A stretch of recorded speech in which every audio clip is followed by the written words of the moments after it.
December 13వ తారీఖున నాయుడుపేట నెల్లూరు జిల్లాలో చెన్నై నుంచి పైకి వస్తున్నప్పుడు మన ఆంధ్ర రాష్ట్రంలో మొట్టమొదటి ఊరు తడ తర్వాత వచ్చేది నాయుడుపేట, సుళ్ళూరుపేట, నాయుడుపేట. అయితే నాయుడుపేటలో డిసెంబర్ 13వ తారీఖున వాక్యం బోధించడానికి వెళ్ళాను. అక్కడ ఒక లూథరన్ చర్చ్ ఉన్నది, చాలా పురాతనమైనటువంటి లూథరన్ చర్చ్, 100 సంవత్సరాలు దాటినటువంటి లూథరన్ చర్చ్, చిన్న చర్చ్ అది. అయితే నేను నాయుడుపేటకి అంతకు ముందు సార్లు వెళ్ళాను, కానీ ఆ చర్చ్కి వెళ్ళలేదు. లోనకి సుళ్ళూరుపేట కూడా వెళ్ళాను చాలాసార్లు వాక్యం బోధించడానికి. ఆ ప్రాంతం అంతా పరిచర్య చేసినటువంటి మిషనరీ గురించి నాకు తెలుసు. ఆయన పేరు అగస్టస్ మిలినస్ అనేటువంటి మిషనరీ. జర్మనీ దేశం నుంచి వచ్చి ఆయన పరిచర్య ఆరంభించాడు. సరే, ఆ చర్చ్లోకి లోనికి వెళ్ళాను. ఇది పోడియం అంటే ప్రసంగం చేసే టేబుల్ లాగా అనుకోండి. ఎదురుగా ప్రసంగం చేసేటువంటి ఈ దీనికి పోడియంకి ఎదురుగా ఇక్కడ సమాధి ఉన్నది. అటు ఇటు మనుషులు కూర్చుంటారు, మధ్యలో ఉన్నది సమాధి. నేను అక్కడికి వెళ్ళి చూసా ఆ సమాధి. ఇక్కడుందేంటి అని అనుకుంటే అర్థమైంది, అది అగస్టస్ మిలినస్ గారి సమాధి. అంటే వీళ్ళు ఎంత ఇష్టపడ్డారంటే ఆయన సమాధిని మధ్యలో పెట్టుకున్నారు. ఓకే, దాంట్లో పెద్ద సమస్య ఏం కాదు, విచిత్రం ఏం కాదు, ఇట్స్ ఓకే, అయిపోయింది. అయితే ఇక్కడ నాకు చాలా టెన్స్ అనిపించింది. ఏంటంటే అది అయిపోయిన తర్వాత ఇది స్టేజ్ వెనకాల తలుపు ఉన్నది. ఆ తలుపులోంచి లోనకి వెళ్తే కనుక పాస్టర్ గారు కూర్చునేటువంటి ఒక రూమ్ ఉన్నది. ఆ రూమ్లో ఒక టేబుల్ ఉన్నది, పెద్ద టేబుల్, బర్మా టీ కోటితో తయారు చేసినటువంటి పురాతనమైన టేబుల్. ఆ టేబుల్ యువతల పెద్ద కుర్చీ ఉన్నది, బహుశా అది పాస్టర్ గారు కూర్చున్నది. అవతల 2 కుర్చీలు పెట్టారు, ఎందుకంటే ఎవరినో వస్తే కూర్చోవచ్చని. నేను ఆ 2 కుర్చీల్లో ఒక కుర్చీలో కూర్చొని అటు ఇటు చూశాను ఆఫీస్ రూమ్లో. ఎందుకంటే అటు ఇటు కొంచెం విచిత్రంగా ఏదో కనబడాలని అనిపించింది.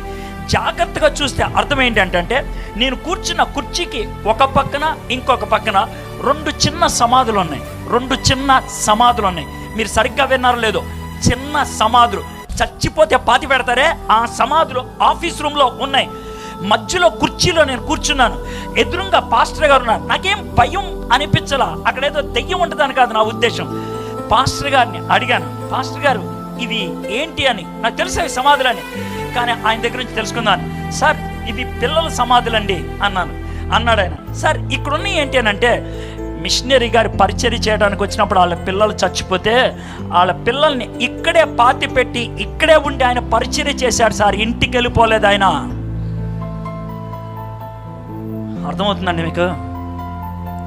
మనకి ఫ్యాన్ లేకపోతే చర్చిలో కూర్చోం, మనకు కావలసిన చోట సీటు దొరకకపోతే చర్చిలో కూర్చోం, ఆటోకి డబ్బులు ఇవ్వకపోతే చర్చిలో కూర్చోం, ఫుడ్లో ముక్క పడకపోతే మళ్ళీ చర్చికి రాం. ఎంత దరిద్రులు మనం!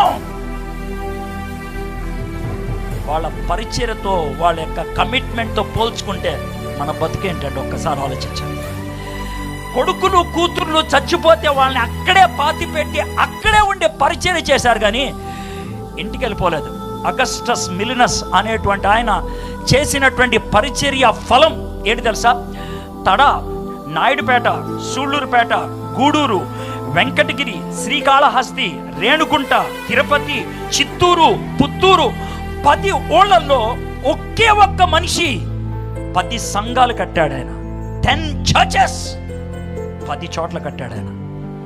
ఆయన ఎందుకు కట్టగలిగాడు తెలుసా? నా పిల్లలు చచ్చిపోయారు, సర్లే దేవుని దగ్గరికి వెళ్ళారు, ఇక్కడుంటే నేను చచ్చిపోతానేమో, పోతే పోతానులే, ఇక్కడ ఉండి చేయగలిగేదండి. బతుకున్నంత కాలం భారతదేశం అంధకారంలో ఉన్నది వెలుగునివ్వాలి. భారతదేశంలో ఉన్న వాళ్ళకి దేవుడు అంటే ఎవరో తెలీదు, నేర్పించాలి. ఆ తపన, ఆ తృష్ణ ఆయనలో వచ్చింది. సర్వేపల్లి రాధాకృష్ణ ఏ స్కూల్లో అయితే చదివాడో ఆ స్కూల్ని కట్టింది అగస్టస్ మిలినస్. సర్వేపల్లి రాధాకృష్ణ ఏ కాలేజీలో అయితే చదివాడో దాన్ని కట్టింది అగస్టస్ మిలినస్. ఆయన చేసినటువంటి ఆ విద్యాభ్యాసము భారతదేశానికి రాష్ట్రపతిని ఇవ్వగలిగింది. ఆయన చూసిన చూపు వేరు. ఆయన ఐశ్వర్యాన్ని చూడలేదు, ఆరోగ్యాన్ని చూడలేదు, అంతస్తును చూడలేదు. జీవితంలో నేను అది ఇది సంపాదించుకోవాలి అని అనుకోలేదు. నా పిల్లలు చచ్చిపోయినా, నాకు సుఖము లేకపోయినా, నాకు ఇబ్బందులు ఉన్నా, నా కష్టాలు ఉన్నా, ఐ విల్ బి హియర్, నేను ఇక్కడే ఉంటాను. ఆ మిలినస్ అగస్టస్ అనేటువంటి ఆయన ఎక్కడెక్కడ పరిచయం చేశాడు అనే విషయాన్ని చదువుతున్నాడు. మొట్టమొదటిగా ఆయన ఎక్కడ పరిచయం చేశాడంటే సూళ్ళూరుపేట.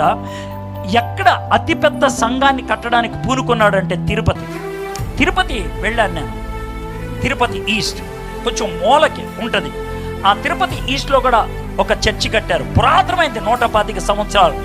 చర్చి వెనకాల జాగ్రత్త వినండి, 16 సమాధులు ఉన్నాయి. చర్చి వెనకాల 16 సమాధులు ఉన్నాయి. ఏ ఒక్క సమాధి మీద కూడా పేరు లేదు. నేను ఆ సెక్స్టర్ని అడిగాను, బాబు ఈ సమాధులు ఎవరి పేర్లు లేవనంటే ఆయన ఒక రాయి చూపించాడు. ఒక రాయి, ఇంత పొడుగు రాయలా నుంచో పెట్టుంది, మైల్ రాయలా, దాని మీద పేర్లు ఉన్నాయి. సార్ ఈ సమాధుల్లో ఉన్నటువంటి వ్యక్తుల పేర్లు అక్కడ ఉన్నాయి అని అన్నాడు. నేను అడిగాను, అదేంటయ్యా సమాధులు ఇక్కడ పెట్టి పేర్లు అక్కడ రాశారు ఏంటనంటే, సార్ వీళ్ళంతా 2 వారాల్లో చచ్చిపోయారు సార్. మొత్తం 16 మంది 2 వారాల్లో చచ్చిపోయారు. అవును సార్, 24 మంది మిషనరీలు వచ్చారు భారతదేశానికి. వాళ్ళు వచ్చిన 2 నెలలకి మలేరియా వచ్చి 16 మంది చచ్చిపోయారు. నా ప్రశ్న చచ్చిపోయిన వాళ్ళ గురించి కాదు, నా ప్రశ్న నెక్స్ట్ ఏంటి తెలుసా, మిగిలిన 8 మంది ఏం చేశారన్న, వాళ్ళు ఇక్కడే ఉండి పరిచయం చేశారు సార్. వాళ్ళతో పాటు వచ్చినటువంటి 16 మంది చచ్చిపోతే వీళ్ళు పారిపోలేదు, వీళ్ళు అక్కడే ఉన్నారు. ఎందుకో తెలుసా, ఎందుకనంటే వాళ్ళ చూపు వేరు, దేర్ సీయింగ్ వాజ్ డిఫరెంట్.